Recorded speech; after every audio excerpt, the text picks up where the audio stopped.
Nickel 6-1 Tango Project, over. Oh, got it! Woohoo! Roger, this is troubleshooting. You box moving target? What do you think about all this stuff about flying saucers?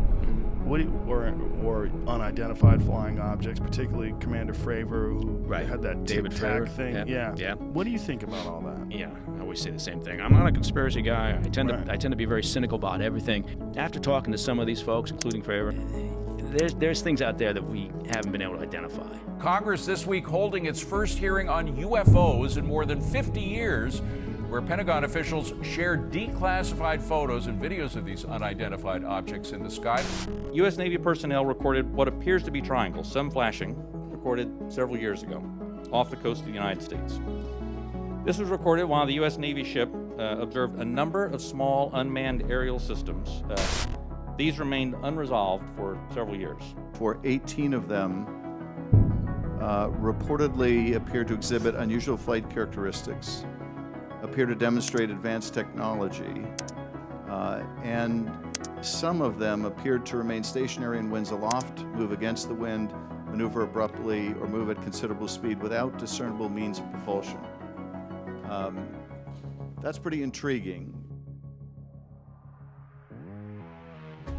Since around 2020, it seems like there's been a steady increase in the UFO or UAP phenomenon. The recent Congress hearing seems to have sparked even more interest than before. Even though not much was shared, there was no outright denial that some of these sightings could be from out of this world. In this video, I want to bring to light a lesser known theory on the origin of some of these UFOs that the average person might not know about. With that said, the primary goal of this video is to not convert a person over to one idea, but to just get people thinking about alternative explanations on the origin of some of these crafts. Because it is possible that we could be being prepared for one of the greatest deceptions in human history.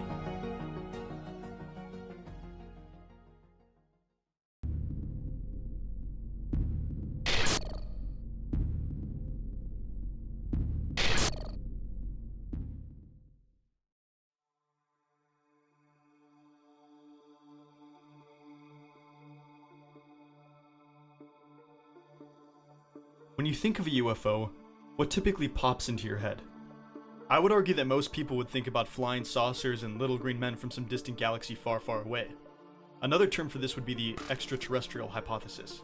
Ever since the first modern sighting of a UFO by Kenneth Arnold back in 1947, it seems that UFOs have been associated with the idea of some type of alien species from some galaxy far, far away. And it makes sense to some extent. A lot of people might argue that since the universe is so big, it's seemingly inevitable that there must be some other form of life out there. The problem with this idea, however, is that modern astrobiology doesn't actually have any evidence of life existing in our universe other than our own. And although you could argue that this is due to the lack of time and research spent in this area of study, there are reasons to believe that it could be inferior to a different hypothesis. In a latter portion of the video, I want to take a brief look at those reasons as well as the mind behind them. But for now, I want to simply take a look at a different view on the origin of some of these crafts. And that view is the interdimensional hypothesis. So we're suddenly talking about what's called hyperspaces, spaces of more than 3 dimensions. There's only 2 kinds of people that can deal with spaces of 2 dimensions. And that's mathematicians with special training and small children. But there is something we can gain some insights by going the other way. Let's imagine a universe of less than 3, a 2-dimensional universe. And I have 2 people who live in such one, Mr. and Mrs. Flat. These 2 people live in a universe of only 2 dimensions. If I come along as a 3-dimensional person, if I have a dimension, one more dimension than he has, I can put my finger 1/millionth of an inch away from him, and another finger 1/millionth of an inch away from her. I can be more intimate with each of them, independent of where they might be in their universe. You see what an extra dimension gives me? I suddenly have a whole different capability. If I stick my finger through their world, I'm a 3-dimensional being, I put my finger through the world, what do they see? A line, but they could integrate and realize it's a circle, right? They only perceive me as I penetrate their particular space, right? If a sphere comes tumbling through their world, there's a point that grows to a circle and then shrinks. A sphere has gone through, you see. For them to figure out what shape it was, they'd have to integrate that from time 0 to time whatever, see? I wanted to add in that last clip because I think Chuck Misler does such a great job of comparing hypothetical entities interacting with us to creatures of 3 dimensions interacting with a 2-dimensional world. And although he was not directly talking about UFOs in this particular instance, I think the same idea can be applied. Rather than some of these craft coming from some distant planet, what if they are really just beings that are interacting with us from some higher level of dimensionality that we currently don't have access to? Say, the 4th, 5th, or 6th dimension. This to me would make a lot more sense than the extraterrestrial hypothesis for a variety of reasons. The first reason being that most, if not all of these craft defy the laws of physics as we know them. These craft are known for flying at extremely fast speeds while simultaneously making impossible sharp turns. This was brought up during the recent congressional hearing, and most likely a lot of people's primary cause for concern. Now obviously a lot of people might simply chalk this up to some foreign government advancement in technology, but this actually plays well with the interdimensional hypothesis. If these craft are actually from some higher plane of existence that we can't see or physically interact with, then perhaps they are not constrained by the limitations within our current physical universe. With that said, I'm not saying that some of these crafts that have been caught on camera can't possibly be some foreign government technology that is just super advanced. I just think that this attribute of these crafts also plays well into the interdimensional hypothesis. It's also apparent that a lot of these craft tend to be able to materialize and dematerialize almost as if they are entering and exiting our current plane of existence. Commander David Fravor, who is a witness to one of the most credible sightings of a UFO in history, claims to have seen this firsthand. And that's one of them because it's honestly the strangest, most obscure thing I've ever seen flying. As soon as we look down, we see the whitewater, and then we see this little white tic-tac. It's pointing north-south, and it's just going forward, back, left, right. As it gets in front of me, it just goes poof, and it's gone. And it's gone like that fast. 1 minute it's there, and the next second, it's like magic trick. I don't think that we have developed that technology. I don't think we developed it on this planet. We still, to this day, have no idea what it was, what we saw, what we chased, what we engaged. But it was pretty spectacular. Commander Fravor's experience, however, is not unique. Most people who have had some close encounter with one of these craft also claim that they tend to vanish almost instantly. Jack Valet, who is arguably the biggest proponent of the interdimensional hypothesis, has made the same connection. In his book Passport to Magonia, he lists dozens of UFO encounters that people have had, ranging from the year 1868 to 1968. He writes, "The reports of recent observations do describe objects that appear and vanish. It is just that such reports are not publicized. Students of UFOs are reluctant to publish them, and the witnesses themselves are not eager to come forward with stories they know are unbelievable." It is also worth noting that this book was originally published in 1969, and obviously the stigma behind seemingly impossible UFO-related incidents is starting to disintegrate. Especially with credible figures like David Fravor coming forward with video evidence proving that these incidents are often not fabricated, but real encounters with something currently unknown to us. Going back to the interdimensional hypothesis, if these craft or the beings behind them are able to control when they appear and vanish, this would account for the lack of high-definition video evidence.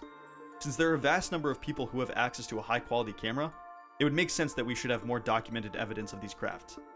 But if these craft can determine when they appear and vanish, then perhaps they are only seen or documented on their own terms. So far, we have determined that these craft are real, defy the laws of physics as we know them, and seem to be able to appear and vanish at will. I now want to shift gears a bit and make some slightly deeper connections to this UFO phenomenon.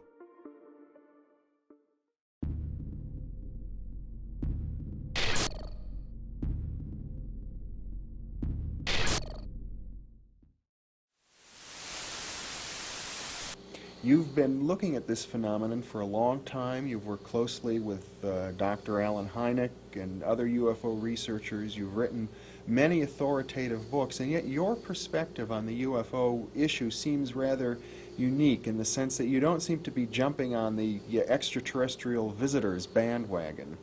I think that from my own point of view, I'm going to be very disappointed if UFOs turn out to be nothing more than visitors from another planet, because I think they could be something much more interesting.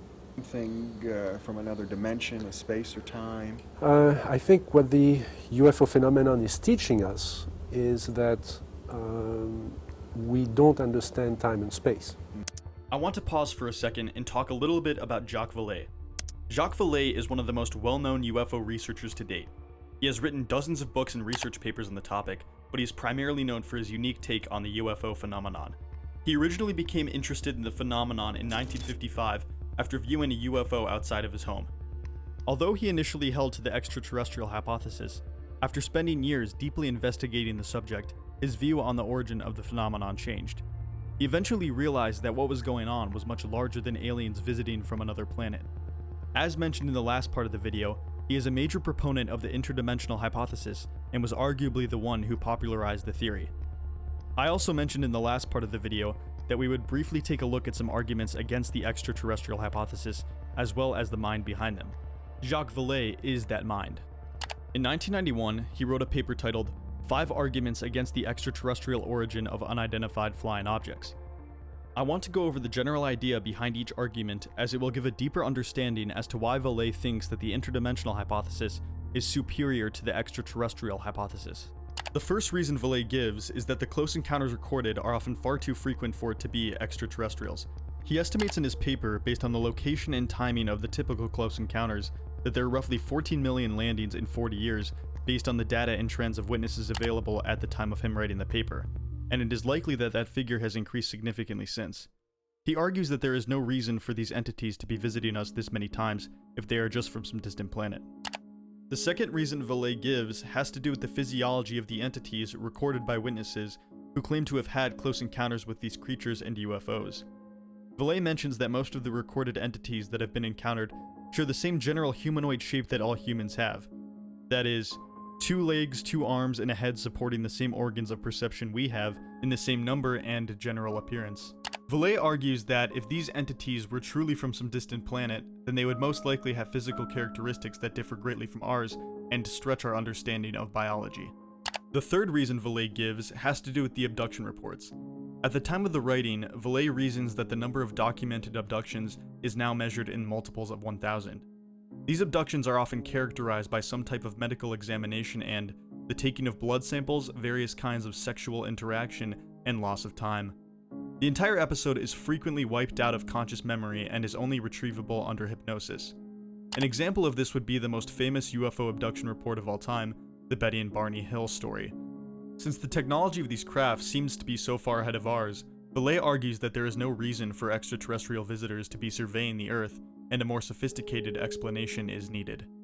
Skipping the fourth reason for a second, I want to touch on the fifth reason.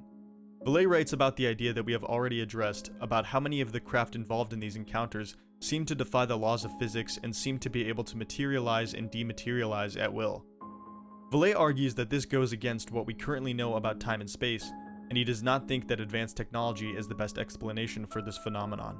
The final reason Valet gives has to do with the overall history of this phenomenon.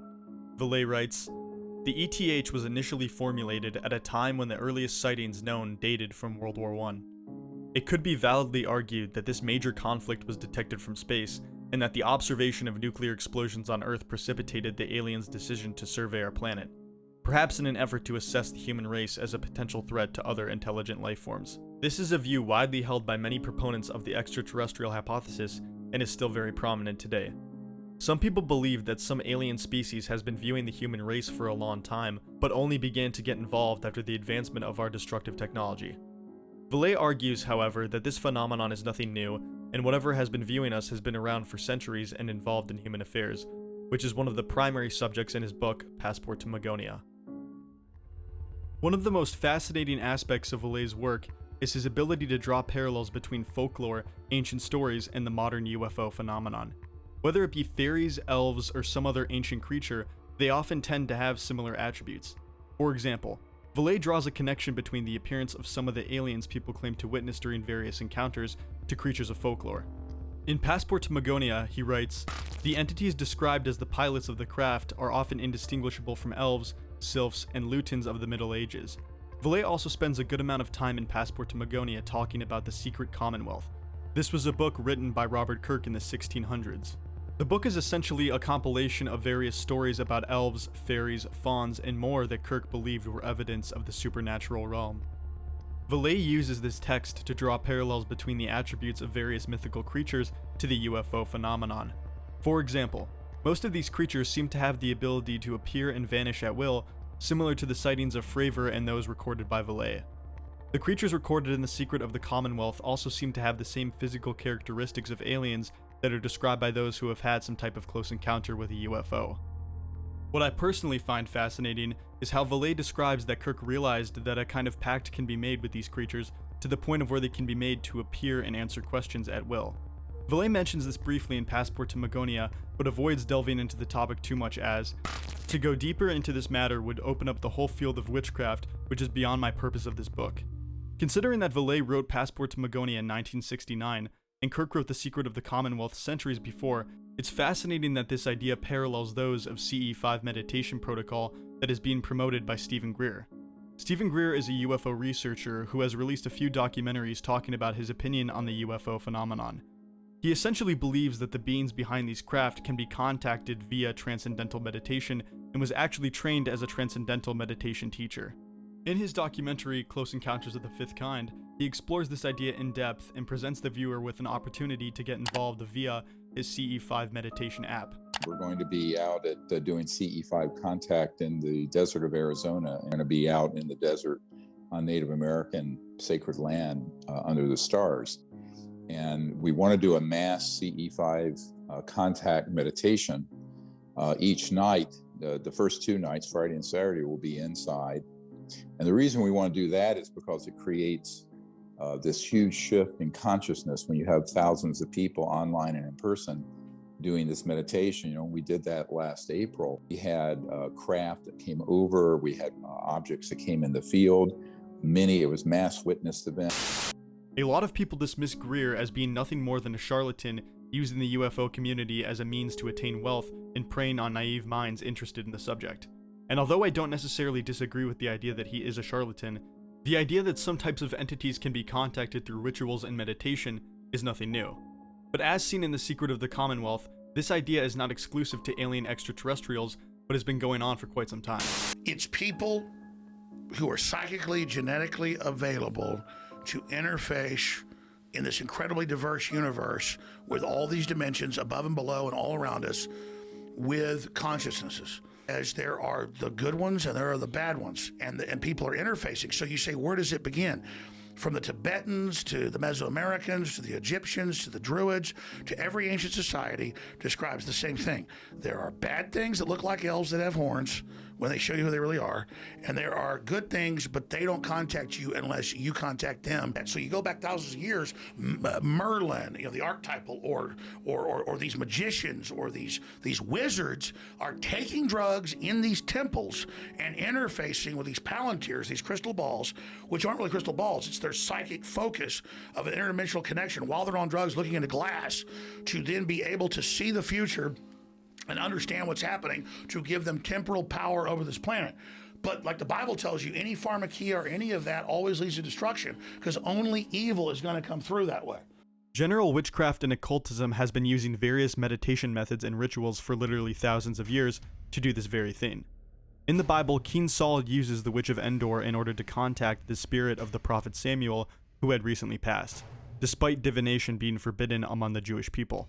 A more modern example of this can be seen in the early 1900s with one of the most famous occultists, Aleister Crowley. Crowley was heavily involved with various kinds of magic and occultism and actually started his own religious movement called Thelema. Crowley believed that he was the prophet of a new age in human history and was also considered by some to be the wickedest man in the world. He would also refer to himself as the Beast 666. Crowley was no stranger to occultic rituals and various types of meditation, and to delve into all of his teachings and ideas would take far too long, but there is no doubt that he was an overall sick and perverted person. With that said, however, there is something very interesting about one ritual he performed in particular, and that ritual is the Amalantra working. The Amalantra workings were a series of magical workings that took place between January and March of 1918.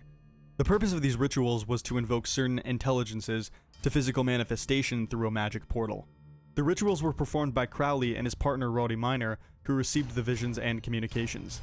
Crowley claims to have been successful with one entity, who he refers to as Lamb. Crowley claims to have seen the physical manifestation of this creature and drew this photo portrait of it. What's fascinating about the portrait is how it resembles the modern depiction of an alien gray. Someone also made the connection between Crowley's Lamb and this photo, which is reportedly a composite drawing by Anne Deringer, of an alien type that has been reported throughout the 1980s in the Hudson Valley area. These two creatures look strikingly similar. Although a lot of people might just call those who claim to have these experiences nothing but crazies or schizophrenics, I think it would be wise to open up to the idea that perhaps all of these experiences are connected and from the same source. Whether it be occultism, UFOs, ghosts, religious apparitions, or some type of folklore, it seems that a lot of these various phenomena often share the same characteristics. Jacques Valet comes to the same conclusion at the end of his book, Passport to Magonia. He is convinced that whatever is behind these various phenomena are the same entities behind various UFO close encounters. In the book he writes, "What does it all mean? Is it reasonable to draw a parallel between religious apparitions, the fairy faith, the reports of dwarf-like beings with supernatural powers, the airship tales in the United States in the last century, and the present story of UFO landings? I would strongly argue that it is for one simple reason. The mechanisms that have generated these various beliefs are identical. Their human context and their effect on humans are constant. And it is my conclusion that the observation of this very deep mechanism is a crucial one. It has little to do with the problem of whether UFOs are physical objects or not. Attempting to understand the meaning, the purpose of the so-called flying saucers, as many are doing today, is just as futile as it was the pursuit of fairies if one makes the same mistake of confusing appearance with reality." Valet argues that whatever is behind these various phenomena are the same and their end goal is to deceive people. Valet is not the only person to come to this conclusion. There was a supposed group within the government whose goal was to identify the mystery behind the UFO phenomenon. George Knapp, the New York Times writer who broke the famous Bob Lazar Area 51 story, talks about them briefly on the Joe Rogan podcast. The proposal for a study of UFOs and related phenomena, not just like ATIP, looking at flying saucers that encounter U.S. military, but something more expansive. They put out a contract, Bigelow bids on it, creates an organization called BASS, again, puts together a team of experts, 50 or 60 employees, and they start studying it. They go around the world, they interact with other governments, they get their files, they send out teams to hotspots to try to figure it out, looking at whether there are connections between what we call flying saucers, possible aliens, and all these other different phenomena. The program goes on for a couple of years and somebody yanks the funding. And get this, the reason that the DIA suddenly became worried about all this weirdness that was being reported at Skinwalker and elsewhere is because they thought it was demonic. And they thought, if this comes out that we're studying this weird phenomena, A, it's going to end up on the front page of the New York Times, which it did, and B, we might be invoking Satan in here. These were fundamentalist Christians in the Pentagon who pulled the money because they thought it was the devil. I'm not making that up. That's hilarious. There are various groups within the government that have supposedly looked into various aspects of the UFO phenomenon. One of those supposed groups was known as the Collins Elite. The Collins Elite were a group of people who spent much of their free time delving into the origins of the alien and UFO phenomenon. The group was brought into public attention by Nick Redfern, who claims to have been in contact with a priest named Ray Boucher, who supposedly met with two members of the organization. The two members claimed to have been a part of a small group of people, whose members were all involved with various forms of military and government intelligence agencies that worked together in their free time to uncover the mysteries surrounding aliens and UFOs. They eventually began to draw parallels between UFO close encounters and ancient demonology. Eventually, the small group of the Collins Elite evolved into something much larger, as they apparently influenced larger groups within the government who also believed in the demonic UFO theory. Different groups formed independent of the Collins Elite, and there are stories of people having some very dark experiences. Nick Redfern concludes, however, that he has not heard of any massive government-run programs with billions of dollars funding demonic/UFO-related experiments, and cautions people to not believe that there is massive funding going towards the subject. Just small groups of people within the government interested in the apparent connection between demons, the occult, and UFOs. John Keel, another UFO researcher whose initial goal was to validate the extraterrestrial hypothesis, and the person who coined the term Men in Black, also determined that there was something much larger going on than aliens visiting, as he discovered a major overlap between psychic phenomena and UFOs. Keel wrote, "I abandoned the extraterrestrial hypothesis back in 1967 when my own field investigations disclosed an astonishing overlap between psychic phenomena and UFOs. The objects and apparitions do not necessarily originate on another planet and may not even exist as permanent constructions of matter. It is more likely that we see what we want to see and interpret such visions according to our contemporary beliefs." He also began to believe that the UFO phenomenon was most likely demonic in nature, as he said, "UFOlogy is just another name for demonology." Based on all the overlap between these various phenomena and demonology, Is it possible that the UFO phenomenon is nothing more than demons masquerading as some type of alien species? There is no way to know for certain, but I would like to entertain the idea by taking a look at what the Bible might say about these various phenomena. I mentioned the story of Saul consulting the Witch of Endor in order to contact the spirit of the prophet Samuel earlier in the video.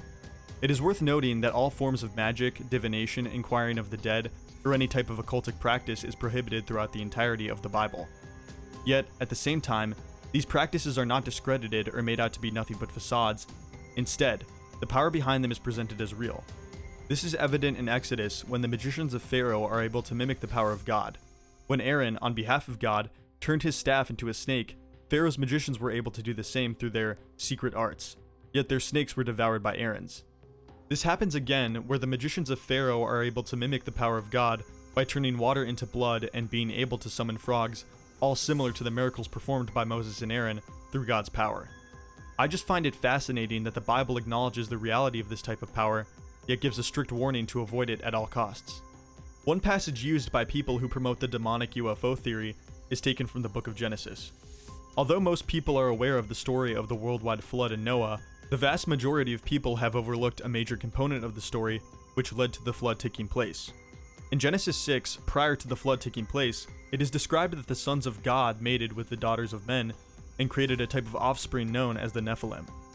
So the question is, who were the sons of God? Although there is some debate among scholars regarding the identity of this group in Genesis 6, the most widely held and respected view is that they were in fact fallen angels, or what we might consider to be demons. There are allusions to this event and the dire consequences associated with it in the book of Jude, 1 Peter, as well as various parts of the Old and New Testament. Some scholars tie this passage of the Nephilim with the words of Jesus in the New Testament where he says, "But as the days of Noah were, so shall also the coming of the Son of Man be." Jesus compares the last days before his return to earth to the days of Noah. Although this may seem like a bit of a leap, as Jesus does not directly reference the Nephilim in this passage, it seems that these days were characterized by these fascinating offspring of the daughters of men and the sons of God. The Book of Enoch goes more in depth as to what these creatures were and what they did. Although the book is not part of the biblical canon, it is interesting that there were fragments of the book pertaining to the Nephilim found in the Dead Sea Scrolls. This does not necessarily validate the content within the book, but it is an interesting fact. It is written in 1 Enoch 7, "Then they took wives, each choosing for himself, whom they began to approach and with whom they cohabited, teaching them sorcery, incantations, and the dividing of roots and trees. And the woman conceiving brought forth giants."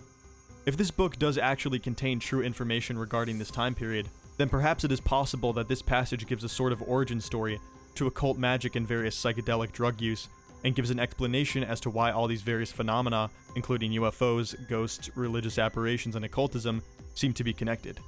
Perhaps all of these things derive from the charms and enchantments that the sons of God taught the daughters of men so long ago.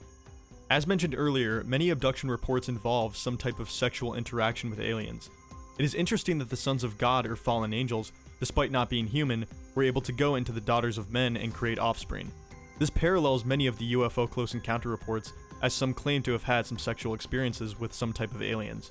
If we are in fact entering into the times spoken of by Jesus, then perhaps we can expect that this aspect of the days of Noah will make a reappearance, potentially in the form of UFOs and their close encounters. Another passage from the Bible that can be used to further validate this theory comes from the book of Daniel.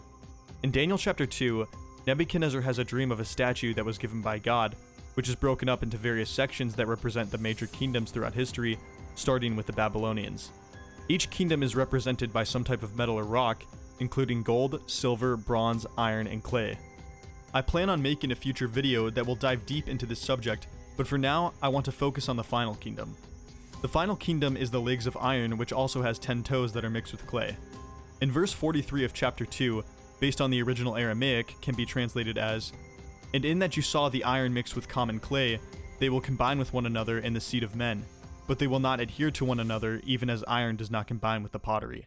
Based on this verse pertaining to the final kingdom within the statue, if some type of species other than men is mixing with the seed of men, could this possibly be a reference to the sons of God once again mixing with humans, similar to the scenario outlined in Genesis 6 and the book of Enoch? Although it is just a theory and to be taken with a grain of salt, I think it is something to be kept in mind. I want to finish this video by mentioning that although I personally believe much of the alien and UFO phenomenon is demonic in nature, I also believe that there is a good chance that some, if not most of the craft being spotted can be attributed to some type of advanced technology, whether foreign or domestic. And although I find it fun to hypothesize and think of ways that all of these different phenomena can be connected, I want this video to be a sort of introduction for those who might not have been aware of such possible connections. This topic is very deep, and this video should be treated as a broad overview of one perspective of a very complex subject. The next video in this series will contain part 3 and talk about the social implications of the UFO phenomenon and how it could very well be used to deceive the masses and bring about a very strong delusion.